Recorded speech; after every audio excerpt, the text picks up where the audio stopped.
안녕하세요. 윤동현 목사입니다.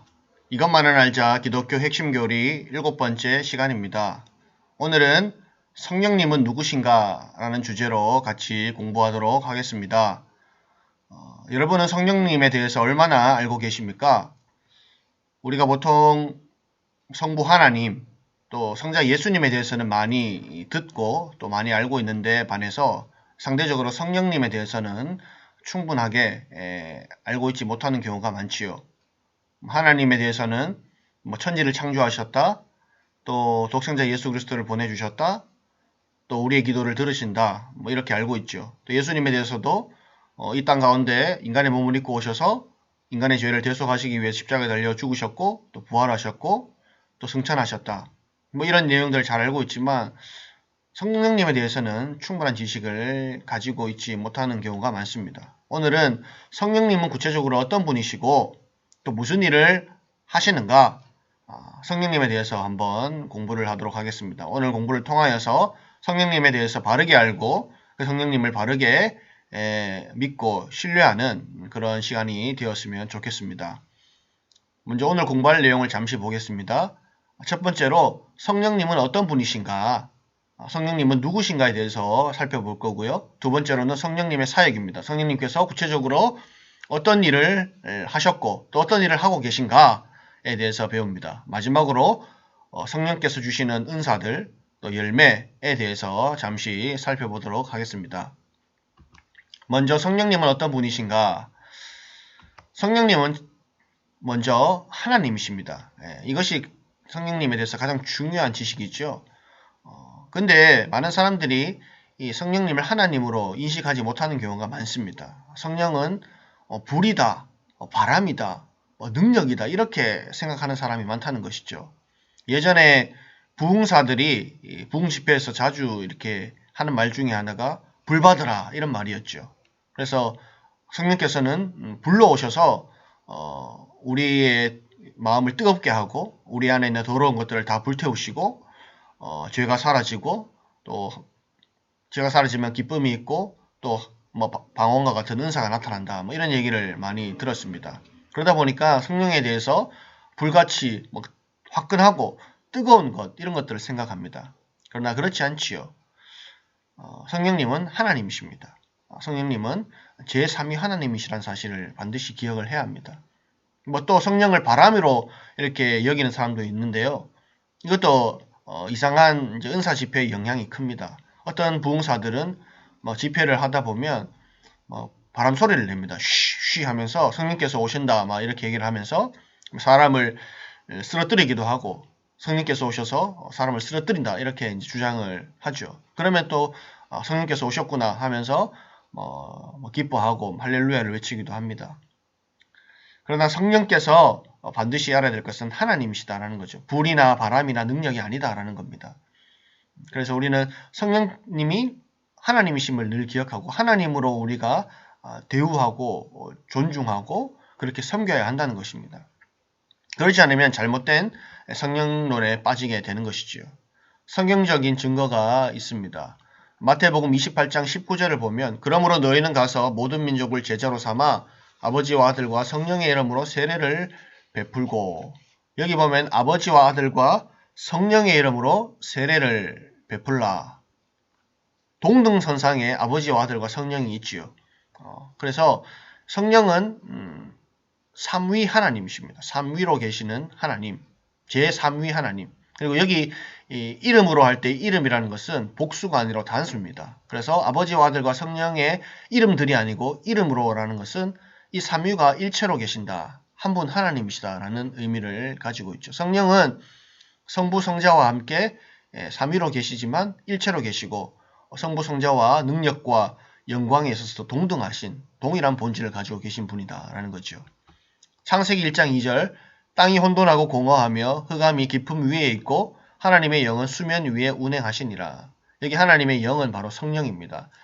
하나님께서 천지를 창조하실 태초의 그 시기에 하나님의 영인 성령은 천지 창조사에게 함께 하셨고 수면 위에 운행하셨습니다. 운행한다는 말은 덮다, 보호하다, 이런 품다 이런 의미입니다. 그래서 성령께서는 이 피조물을 보호하시고 보존하시고 섭리하시는 분이다. 다스리시는 분이다. 태초부터 계신 하나님이시다라는 거죠. 고린도전서 2장 10절입니다. 오직 하나님이 성령으로 이것을 우리에게 보이셨으니 성령은 모든 것, 곧 하나님의 깊은 것까지도 통달하시느니라. 하나님의 성령은 하나님의 깊은 것까지도 통달하시는 분. 하나님의 깊은 것까지 통달할 수 있는 사람이 누가 있습니까? 하나님 자신밖에 없습니다. 근데 성령은 하나님이시기 때문에 하나님의 모든 것을 통달하실 수 있는 분이다. 그래서 하나님은 이 성령님은 전지전능하신 하나님이시다라는 거죠. 이렇게 성령께서 하나님이시다라는 사실은 중요합니다. 우리가 성령을 바로 경배의 대상, 예배의 대상, 또 사랑의 대상으로 여겨야 하는 것이죠. 성령님을 하나님으로 온전히 인정하고 성령님을 사랑하고 성령님께 순종하는 삶을 살아야 한다는 것입니다. 부흥사들이 하는 것처럼 불 받으라, 성령 받으라 이렇게 말할 수가 없는 것이죠. 성령을 내가 어떻게 주관할 수 있는 분이 아니라 우리가 성령께 순종해야 되는 것이죠. 성령은 능력이나 도구가 아니기 때문에 하나님이시기 때문에 우리는 성령을 온전히 예배하고 성령께 순종해야 한다라는 것을 늘 기억을 해야 합니다. 두 번째로 성령은 거룩한 영이자 진리의 영입니다. 성령은 거룩한 하나님의 영입니다. 거룩할 성자 또 영을 붙여서 거룩한 영, 하나님의 영. 그래서 성령은 거룩하신 분이고 이 거룩한 영이시기 때문에 죄와 함께 하실 수 없지요. 하나님의 속성이죠. 죄와 함께 할 수 없고 또 다른 악한 영들과 구분되시고 부정한 것과 섞일 수 없는 거룩하신 분이다라는 겁니다. 그리고 이 성령은 스스로가 거룩하신 분일 뿐만 아니라 피조물을 거룩하게 하시는 분이십니다. 이것을 성화라고 하죠. 성화. 성령은 성화시키는 분입니다. 이것이 대표적인 성령의 사역 중에 하나입니다. 성령은 거룩하실 뿐만 아니라 특별히 우리 사람을 성화시키는 분, 거룩하게 만드시는 분이다. 그래서 성령이 없이는 성화가 일어날 수가 없습니다. 또한 성령은 진리의 영입니다. 요한복음 14장 17절에서 그는 진리의 영이라 세상은 능히 그를 받지 못하나니 이는 그를 보지도 못하고 알지도 못함이라. 성령은 진리의 영이시고 그분은 항상 진리를 깨닫게 하시고 진리를 가르쳐 주시는 분입니다. 요한복음 16장 13절 그러나 진리의 성령이 오시면 그가 너희를 모든 진리 가운데로 인도하시리니. 성령은 진리 가운데로 우리를 인도하시는 분이죠. 성령은 진리를 가르쳐 주시고 진리를 깨닫게 하시고 진리 가운데로 우리를 인도하시는 분이다. 반대로 마귀는 거짓의 영입니다. 사람을 미혹하고 속이고 거짓을 증거하고 영혼을 해치는 자지요. 세 번째로 성령은 예수님을 증거하고 예수님의 영광을 드러내십니다. 요한복음 15장 26절을 보면 진리의 성령이 오실 때에 그가 나를 증언하실 것이요.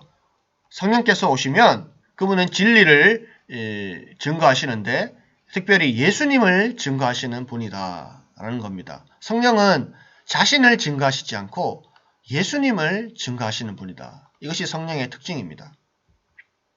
성령은 자신을 드러내시는 것이 아니라 예수님을 드러나게 하시고 예수님이 증거되게 하시는 분이다. 성령의 사역은 항상 이렇습니다. 자신은 드러나지 않고 예수님이 드러나신다. 예수님이 영광을 받으신다.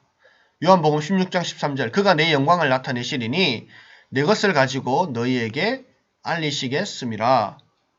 성령은 예수님의 영광을 드러내시는 분입니다. 이것을 기억해야 됩니다. 성령께서 계시는 곳, 성령께서 역사하시는 곳에는 항상 예수님이 증거가 되고 예수님의 영광이 드러나고 예수님께 영광이 돌려지게 되는 것입니다. 요즘에 한국교회에서 은사운동, 성령운동을 하는 교회들이 있습니다. 성령을 사모하고 뜨겁게 기도하는 것 좋습니다. 그렇지만 자꾸 성령만 강조한다는 것은 뭔가 문제가 있을 수 있습니다. 왜냐하면 성령은 항상 자신을 드러내시지 않고 예수님을 드러내시기 때문이죠. 예수님께 영광을 돌려드리고 예수님을 증거하시는 것이죠. 경건한 성도들은 성령 하지 않습니다. 성령운동이니 은사운동이니 집착하지 않습니다. 그저 예수님께 받은 은혜에 감사하여서 자기 희생, 또 섬김의 삶을 살면서 그렇게 봉사하며 섬기다 보면 자연스럽게 거기에 성령의 역사가 나타나고 예수님이 드러나는 것이죠. 예수님께 영광이 돌려지는 것이죠. 이것이 바로 성령의 사역입니다. 성령은 항상 배후에서 사역하시고 자신을 드러내지 않으시고 눈에 보이지 않게 역사하시면서 예수님을 드러나게 하시는 분이다. 반대로 마귀는 어떻습니까? 마귀는 항상 자신을 드러내려고 하죠. 자기가 영광을 받으려 하고 자기가 드러나기를 좋아한다라는 거죠. 그래서 우리는 이것을 항상 기억하고 성령의 사역인가를 잘 구분할 수 있어야 한다는 것입니다. 두 번째로 성령의 사역입니다. 성령께서 무슨 일을 하시는가? 성경에 다양한 성령의 사역이 나타나는데 대표적으로 몇 가지만 보겠습니다. 첫 번째로 천지창조입니다. 하나님의 성령은 태초에 창조 사역에 동참하셨죠. 아까 조금 전에도 제가 말씀드렸지만 태초에 하나님의 성령께서는 수면 위에 운행하시면서 피조물의 창조에 관여하셨고 또 피조물을 다스리시고 보존하시는 분이다라는 겁니다. 두 번째로 성육신입니다. 성령은 성자 하나님을 잉태케 하셨습니다. 마태복음 1장 20절을 보면 천사가 요셉에게 말합니다. 이 일을 생각할 때 주의 사자가 현몽하여 이르되 다윗의 자손 요셉아 내 아내 마리아 데려오기를 무서워하지 말라. 그에게 잉태된 자는 성령으로 된 것이라. 마리아가 아기를 가질 것인데 그 아기는 성령으로 된 것이다. 성령으로 잉태되었다라는 것을 천사가 고지를 하는 것이죠. 그래서 성령께서는 예수님의 사역을 도우셔서 예수님께서 사람의 몸에 태어나실 수 있도록 역사하신 분이다라는 겁니다. 세 번째로 성령의 영감입니다.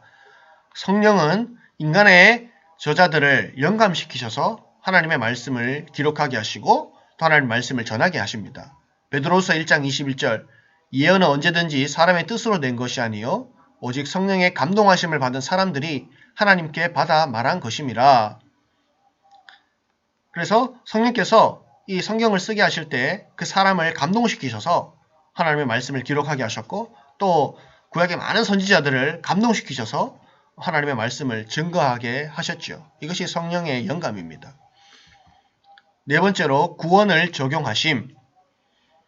구원의 은혜를 인간에게 적용하시는 분이 바로 성령 하나님이십니다. 예수 그리스도께서 이뤄놓으신 그 구속사역, 십자가와 부활을 통해서 이뤄놓으신 그 구원, 그것을 실제적으로 인간에게 적용하시는 분은 바로 성령 하나님이십니다. 이것이 바로 성령의 가장 대표적인 사역입니다. 성령께서 행하시는 가장 중요한 사역 중에 하나가 바로 인간에게 구원을 적용시키시는 것. 구체적으로 인간을 거듭나게 하시고 예수님의 말씀을 듣고 예수님의 말씀을 믿음으로 거듭나게 하고 또 인간 안에 내주하시고 그 인간을 성도를 인도하시고 또 그를 위해서 강구하시고 인치시고 성화시키시는 이 모든 일들이 바로 성령의 역사고 성령의 사역이다라는 것이죠. 이것이 성령께서 우리 인간에게 행하시는 아주 중요한 사역입니다. 디도서 3장 5절에서 우리를 구원하시되 우리가 행한 바 의로운 행위로 말미암지 아니하고 오직 그의 긍휼하심을 따라 중생의 씻음과 성령의 새롭게 하심으로 하셨나니 우리가 구원을 받을 때 바로 성령의 역사를 통해서 우리가 새로워지고 그로 인해서 우리가 거듭나고 성령의 인도를 가운데 구원을 이뤄가게 된다라는 것이 성령께서 하시는 사역이다라는 것입니다. 다섯 번째로 교회를 세우시고 보호하십니다. 사도행전 20장 28절 여러분은 자기를 위하여 또는 온 양떼를 위하여 삼가라. 성령이 그들 가운데 여러분을 감독자로 삼고 하나님이 자기 피로 사신 교회를 보살피게 하셨느니라. 사도행전을 보면 오순절에 성령께서 임하셔서 사도들을 변화시키시고 사도들이 성령의 충만함 가운데 담대하게 복음을 증거하는 그 장면들을 보게 됩니다. 그래서 초대교회가 세워지고 점점 교회가 확장되는 역사를 사도행전을 통해서 보게 되죠. 그래서 이 사도행전은 다른 말로 하면 교회의 확장, 더 구체적으로 말하면 그 교회를 세우시고 확장시켜 가시는 성령의 역사를 기록한 책입니다. 그래서 사도행전을 성령행전이라고도 부르죠. 그래서 교회는 바로 성령께서 이끌어 가시고 세우시고 보호해 가신다라는 것이 성령의 사역입니다. 마지막으로 증거의 사역입니다. 조금 전에도 얘기했지만 성령은 하나님을 믿는 사람으로 하여금 복음을 증거하게 하고 전도와 선교를 이루게 하십니다. 사도행전 1장 8절 오직 성령이 너희에게 임하시면 너희가 권능을 받고 예루살렘과 온 유대와 사마리아와 땅끝까지 이르러 내 증인이 되리라 하시니라. 성령께서 임하시면 권능을 받고 신자들이 예수 그리스도를 증거하는 사역을 감당하는 것이죠. 그래서 복음이 계속해서 증거되고 확장되게 하셔서 하나님의 나라가 세워지게 하십니다. 이 증거의 사역, 예수 그리스도를 증거하고 예수 그리스도를 드러내게 하는 이 사역, 전도와 선교의 사역을 바로 성령께서 주도적으로 감당해 가시는 것입니다. 이것이 성령의 사역이다라고 할 수 있습니다. 다음으로 성령의 은사와 열매입니다. 먼저 성령의 은사입니다. 성령의 은사는 그리스도의 몸을 세우기 위해 그리스도인들에게 주어지는 하나님의 주권적인 은혜의 선물입니다. 이 은사라는 것은 성령 하나님께서 그리스도인들에게 주시는 은혜의 선물인데 아주 다양한 형태로 나타나죠. 은사가 굉장히 다양하죠.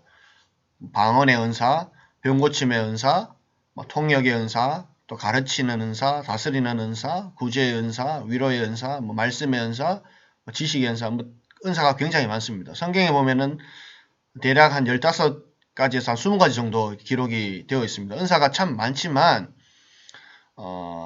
은사가 참 다양하지만, 우리는 은사를 또 바르게 잘 사용해야 합니다. 은사에 대해서 바르게 이해하는 것이 중요합니다. 왜냐하면, 은사로 인해서 오히려 교회가 혼란스러워지고, 분열과 다툼이 발생할 수 있기 때문이죠. 특별히 고린도 교회가 그런 교회였죠. 은사가 굉장히 다양하게 나타났지만 오히려 그 은사 때문에 서로 분쟁이 나타나고 갈등이 생기고 교회가 교회답지 못하는 현상들이 나타난 것이죠. 그래서 우리는 은사를 받는 것도 중요하지만 은사를 바르게 사용하는 것도 중요하다라고 할 수 있습니다. 그래서 은사에 대해서 우리는 3가지 원리를 꼭 기억을 해야 합니다. 첫 번째가 주권성의 원리입니다. 고린도전서 12장 11절에서 이 모든 일은 같은 한 성령이 행하사 그의 뜻대로 각 사람에게 나누어 주시는 것이니라 이렇게 말하였습니다.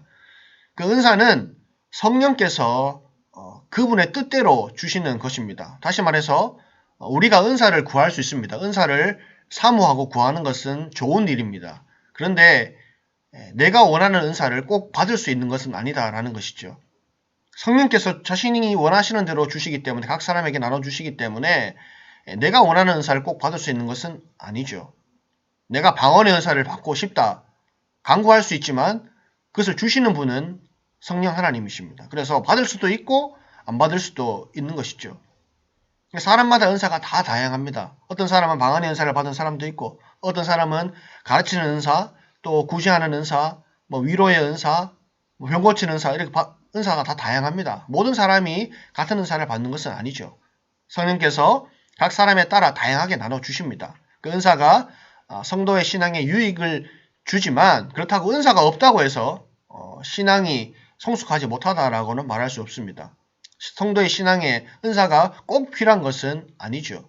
유익하긴 하지만 없어도 하나님께서 안 주셔도 문제가 되지는 않는 것입니다. 두 번째로 다양성의 원리입니다. 고린도전서 12장 4절에서 은사는 여러 가지나 성령은 같다. 은사는 다양하죠.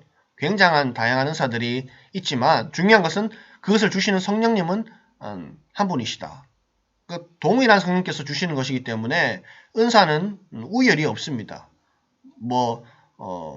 방언의 은사가 더 좋고 더 뛰어난 은사다 이런 것이 아니죠. 모든 은사는 다 동일합니다. 어느 것이 더 좋고 나쁜 거가 없습니다. 다 교회에 필요한 것이고 성도에게 유익이 되는 것이다 라는 것을 기억을 해야 합니다. 그래서 바울은 이 은사의 다양성을 설명하면서 몸에 붙어있는 지체의 비유를 들었죠. 몸은 하나지만 다양한 지체들이 있다. 눈과 코와 귀와 입과 손과 팔과 다리가 있다. 그렇지만 각각이 다 중요한 기능들을 가지고 다 필요하다. 마찬가지로 은사도 다양하지만 함께 한 몸을 세우는 데 필요한 것이다 라는 것을 강조하는 것입니다. 세 번째로 건덕의 원리입니다. 고린도전서 12장 7절에 보면 각 사람에게 성령을 나타내심은 유익하게 하려 함이라. 여기 유익하다라는 말은 개인을 유익하는 것도 있지만 더 나아가서 교회를 유익하게 한다라는 의미를 가지고 있습니다. 그래서 이 은사를 주시는 이유는 교회를 세우기 위해서입니다. 교회를 바르게 세우기 위해서 주시는 것이죠. 그래서 은사는 자신을 위해 사용하기보다는 성도를 섬기기 위해서 또 교회를 세우기 위해서 사용을 해야 한다라는 것입니다. 그래서 은사를 잘 사용하고 있는가, 은사가 옳은 것인가를 분별할 때에 바로 이것을 이제 잣대로 될 수 있는 것이죠. 그 사람이 교회를 세우고 있는가, 교회의 덕을 세우고 있는가라는 것을 보면 이 사람이 은사를 잘 사용하고 있는 것인가, 성령께서 주시는 합당한 은사인가를 분별할 수 있는 것이죠. 예를 들어 방언의 은사를 받았습니다. 그렇다면 더 열심히 기도해야 되죠. 하나님께서 기도하라고 주신 은사이기 때문에 자신을 위해서 기도할 뿐만 아니라 교회를 위해서 또 공동체를 위해서 또 뭐 나라를 위해서 열심히 중보해야 되죠. 그렇게 하면서 뜨겁게 기도하고 감사하면서 교회의 덕을 세우면 합당한 은사를 받은 것이고 은사를 잘 사용하는 것입니다. 그런데 방언의 은사를 받았다고 뭐 자기를 자랑하거나 왜 당신은 방언의 은사를 받지 못했는가? 당신은 신앙이 뭐 약하다. 이런 식으로 주장을 하면서 고린도 교회에서와 같이 뭐 누가 낫니, 누가 높니, 낫니 서로 다투고 분쟁이 일어난다. 말썽을 일으킨다. 덕을 세우지 못한다. 한다면 그것은 온전한 은사의 사용이 될 수 없는 것이고 그것은 하나님께서 원하시는 모습이 아니다라는 것. 결코 성경적이지 않다라는 것을 기억을 해야 합니다. 다음으로 성령의 열매입니다. 성령의 은사는 각 사람에게 다양하게 나눠주시는 선물이고 사람마다 다 다르다면 성령의 열매는 모든 신자들이 반드시 맺어야 할 성품이다라고 할 수 있습니다. 성령께서 신자 가운데 예수님을 닮도록 맺게 하시는 성품입니다. 이것은 예외 없이 모든 신자가 예수 그리스도를 믿고 하나님의 자녀가 되었기 때문에 평생에 맺어가야 할 아름다운 성품이다라고 할 수 있습니다. 갈라디아서 5장 22절과 23절에서 오직 성령의 열매는 사랑과 희락과 화평과 오래 참음과 자비와 양선과 충성과 온유와 절제니 이 같은 것을 금지할 법이 없느니라. 성령의 대표적인 9가지 열매를 기록을 하고 있습니다. 이 성령의 열매는 특징이 바로 거룩의 열매입니다. 거룩해져가는 그 열매가 이렇게 9가지 성령의 열매로 나타난다는 것이죠. 예수를 믿는 사람은 거룩한 사람이고 또 거룩을 추구하는 사람이죠. 예수님을 닮아가는 사람입니다. 예수님을 닮는 모습이 바로 이러한 성품들이 삶 속에서, 인격 속에서 나타나는 것이죠. 그래서 예수님을 닮는 것이고 성령의 열매를 맺는다는 것은 성화되는 것이죠. 더 거룩해져 가는 것이죠. 이것이 성령의 열매의 특징입니다. 그리고 이 성령의 열매는 바로 신앙 성숙의 척도가 되는 것이죠. 아, 정말 저 사람 신앙이 좋다. 정말 성숙한 신앙을 가졌다라고 할 때 바로 이 성령의 열매가 잘 나타나고 있는가를 통해서 그 사람의 신앙이 얼마나 성숙한지를 볼 수 있는 것입니다. 조금 전에 성령의 은사에 대해서 얘기를 했는데 은사는 신앙의 성숙과는 무관한 것입니다. 은사가 있다고 신앙이 성숙한 것이 아니죠. 성숙할 수도 있고 아닐 수도 있습니다. 그러나 성령의 열매는 성령의 열매를 풍성히 맺는 사람일수록 신앙이 성숙한 사람이다라고 할 수 있습니다. 왜냐하면 예수님을 더 많이 닮은 사람이기 때문입니다.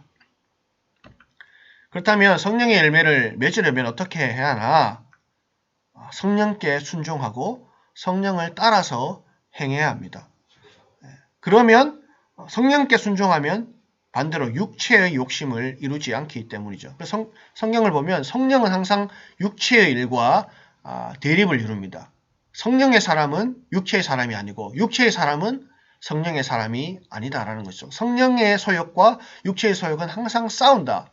성령께 순종하고 성령께 복종하고 성령을 따라 행하는 것이 육체를 따라 행하는 것이 아니라 거룩한 삶으로 나아가는 것이다 라는 거죠. 갈라디아서 5장 16절을 보면 내가 이르노니 너희는 성령을 따라 행하라. 그리하면 육체의 욕심을 이루지 아니하리라. 그러면서 이제 육체와 성령의 일을 대조합니다. 먼저 육체의 일은 5장 19절에서 21절인데 육체의 일은 분명하니 곧 음행과 더러운 것과 호색과 우상숭배와 주술과 원수 맺는 것과 분쟁과 시기와 분냄과 당 짓는 것과 분열함과 이단과 투기와 술 취함과 방탕함과 또 그와 같은 것들이라. 이것들이 바로 육체의 일이다. 이것은 성령의 일과 대치되는 것이다. 그래서 성령의 사람은 성령을 따라 행하는 사람은 이런 것들을 버리고 육체의 일을 따라가지 않는다라는 거죠. 그 다음 성령의 일은 바로 성령의 성품을 맺어가는 것이고 갈라디아서 5장 24절에서 26절에서 말하는 것처럼 그리스도 예수의 사람들은 육체와 함께 그 정욕과 탐심을 십자가에 못 박았느니라. 만일 우리가 성령으로 살면 또한 성령으로 행할지니 헛된 영광을 구하여 서로 노엽게 하거나 서로 투기하지 말지니라. 성령의 사람은 육체와 함께 그 정욕과 탐심을 십자가에 못 박았다. 육체로 살지 않는다. 육체의 본성에 따라 살지 않는다. 육체를 십자가에 못 박았다. 이제는 성령의 사람으로 하나님의 말씀에 따라 순종하며 산다. 하나님이 기뻐하시는 일을 한다. 라는 것이 성령의 일입니다. 그래서 성령의 사람은 항상 말씀에 순종하려고 하고 내 육체의 본성, 육체의 욕심을 따라 살지 않으려 몸부림친다는 것이죠. 물론 우리 힘으로는 완전히 성령께 순종할 수 없습니다. 성령께서 원하시는 그 삶을 살 수 없지만 우리가 겸손히 성령을 의지하고 기도하고 또 말씀을 가까이 하면서 성령께서 공급하시는 그 힘과 은혜를 의지하여서 우리가 계속해서 거룩하게 또 성화되어서 예수님을 닮아가는 삶, 온전한 성령의 열매를 맺어가는 삶을 살게 된다는 것입니다. 이것이 바로 신앙의 성숙이고 또 거룩해져 가는 것이고 예수님을 닮아가는 것이다. 이것이 하나님께서 우리를 향한 뜻이다라는 겁니다. 이처럼 이제 우리 신자는 반드시 성령의 열매를 맺어가는 삶, 성령께 순종하는 삶, 말씀에 순종하는 삶을 살아야 하는 것입니다. 이렇게 오늘 성령에 대해서 말씀을 나누었습니다. 그분이 누구신가? 어떤 분이신가? 또 그분은 무슨 일을 하시는가? 또 그분이 주시는 은사와 열매에 대해서 배웠습니다. 이상으로 강의를 마치고요. 다음 시간에는 구원에 대해서, 구원이 무엇인가에 대해서 살펴보도록 하겠습니다. 다음 시간에 뵙겠습니다. 감사합니다.